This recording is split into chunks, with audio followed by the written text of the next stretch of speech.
Good morning, students. So many of you have been preparing for UGC-NET English Literature June 2024 examinations. One of the factors that is going to determine whether you will crack this examination or not is your daily routine, because that is going to make sure how you are going to spend your 4 months or 5 months in a way that you get the maximum advantage out of it. I'm a big admirer of daily routines rather than making a timetable and getting stick to it, because it's almost impossible for me to stick to a timetable. Like if I'm study age of Elizabeth, so according to me I will think that I'm going to cover this age of Elizabeth within 2 hours, but what happens is that after 4 hours or 5 hours I'm still on age of Elizabeth, and at the end of 5 hours I feel like I haven't done anything yet, and it took me 5 hours, so it is taking me longer time to complete that particular age, and it makes me feel anxious that throughout the day I just completed age of Elizabeth, whereas my timetable has a lot of things to complete, but nothing goes according to the timetable, and at the end of the day I am disappointed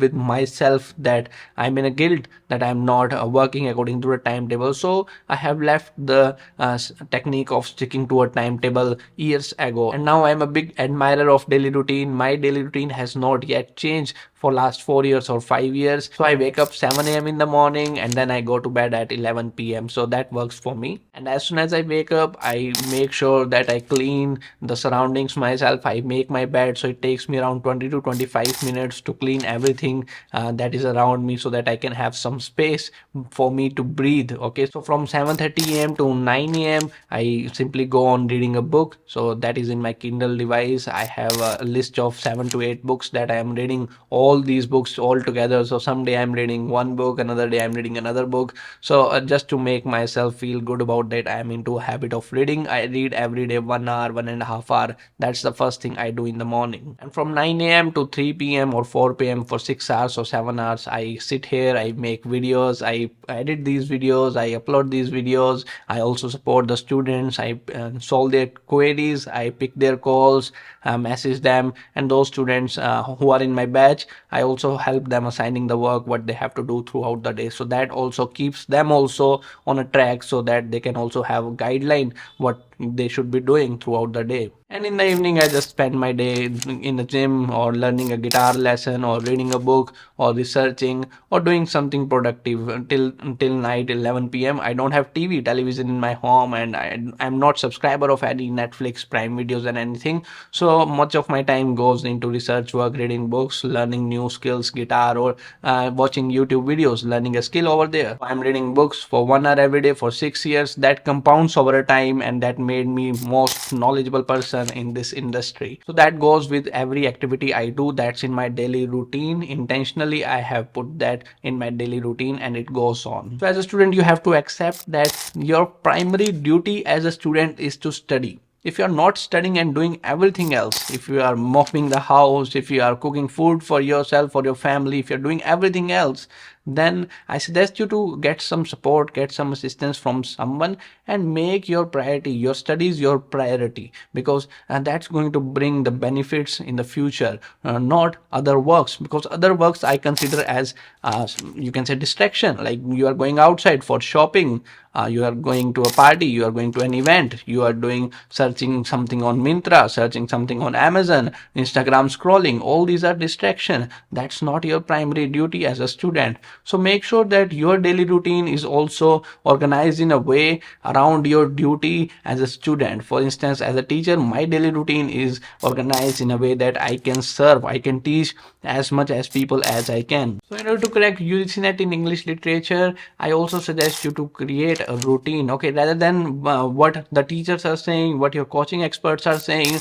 you might be thinking that you don't have enough resources, but it is not the lack of resources, but it is the lack of a daily routine that is stopping you from cracking the examination. First thing you have to do is you have to join a library, because when you join a library, you trigger your mind to get into the mode of study. Okay, so as soon as you wake up, if you are a full-time student, dedicated learner, dedicated student of net, join a library. Wake up as soon as possible, take a bath, take a shower, and have your breakfast, and immediately go to the library and start your studies. Make sure that you are spending minimum of 4 hours at your library. 3 hours you have to give to the new topics, in understanding, in covering the new topics like British literature, American literature, theory, criticism. You have to do the new topics for 3 hours in that period of time, and the remaining 1 hour you have to do cramming, memorizing the facts. Yes, without cramming, without memorizing the authors, their works, the characters, the sketches, the plot, without memorizing these things, you will not be able to qualify this examination.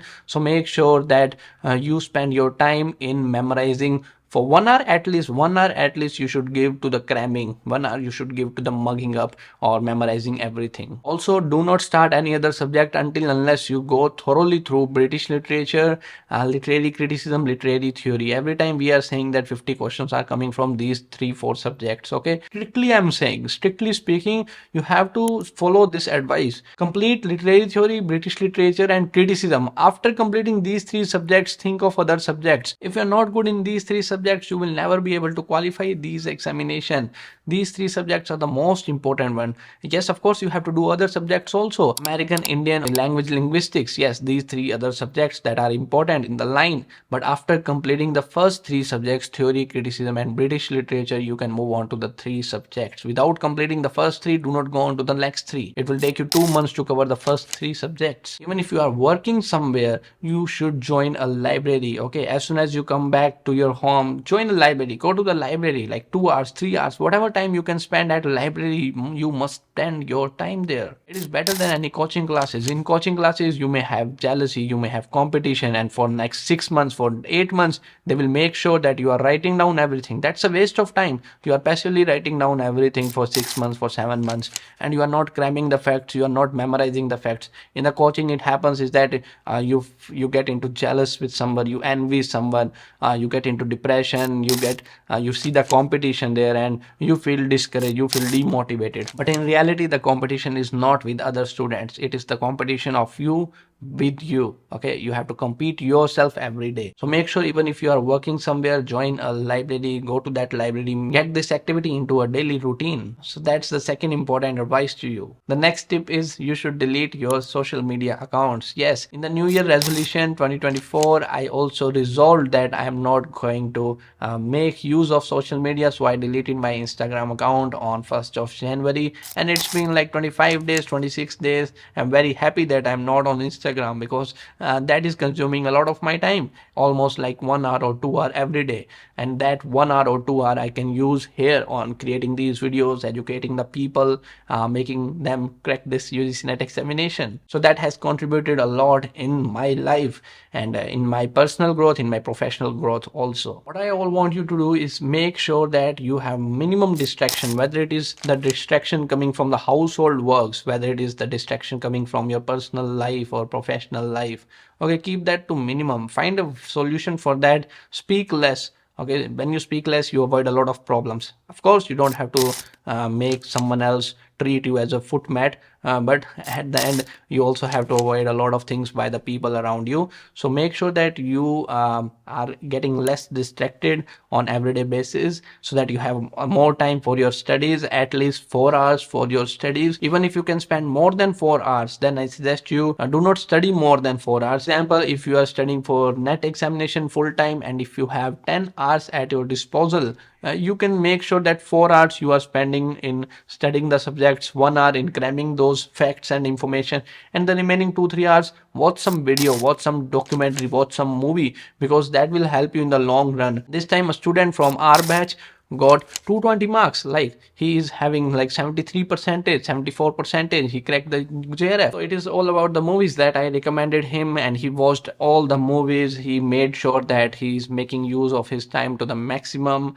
He watched the documentaries, he watched the movies, and that's how he got 73%. It's all about how you are retaining the information. I suggest cramming, memorizing the facts. Okay, you can make tricks, mnemonics. I have 200 plus mnemonics based on my personal life, so that also helped me to remember everything. Okay, you can also watch the movies, because when you watch a movie, when you watch the characters speaking in front of you, you retain more information. There is some sort of image that gets in your mind, so that also helps. Even if you are not comfortable with it, try to watch 1 or 2 1 hour documentary, 2 hour documentary, that will also do the work, because in that way you are also improving your speaking or listening skills. Also you are doing ear training, and when you are watching an English movie, watching an English documentary. So that's how you have to plan. Your daily routine should have 4 hours or 5 hours at least. Do not wait for the perfect time. Do not wait for the end, like 2 months before the examination you are going to study. Today is the right time. February, March, April, May, 4 months are there from here. And when you start studying for this, make sure that you're spending at least 4 hours, 3 hours to the new topics, in covering the new subjects, in covering the new topics, and the remaining 1 hour in doing revision, in doing mnemonics, creating tricks, so that you can retain more, memorizing the things, cramming the facts, mugging up the facts. Also make sure that you are not spending a lot of your time on paper 1. Complete paper 2 first and then go to paper 1. Days are gone when people say that I want to score more than 40 questions right out of 15 paper 1. Those days are gone. If you are getting 30 questions right, 32 questions right, 35 questions right, that is also a good number. Like 28 questions, 29 questions, 30 questions in paper 1, 32 questions in paper 1, that's also a good score. Okay, do not spend maximum amount of your time in paper 1, compromising your time with paper 2. Okay, paper 2 is also important. Without paper 2, it will not be possible for you. This is the time you should give to the paper 2. After March or April, you can start with paper 1. Okay, make sure that you are not subscribing to something like writing down the notes for 6 months. You don't have to do that. For 6 months you are writing down the notes. No, this is literature. You have to retain maximum information. So make sure that you are putting more stress on revising the things rather than completing the syllabus. Cram 10 times, 15 times, 20 times, maximum 20 times. Yes, that's how you are going to retain more information and you can recall in the examination. Alright, so this is what all I have to share in this video. Let me know your views in the comment section below. I will also create another video on the topics, on the queries you have. Okay, do not forget to like the video and subscribe the channel. I will see you soon in the next one. That's it for this. Thank you.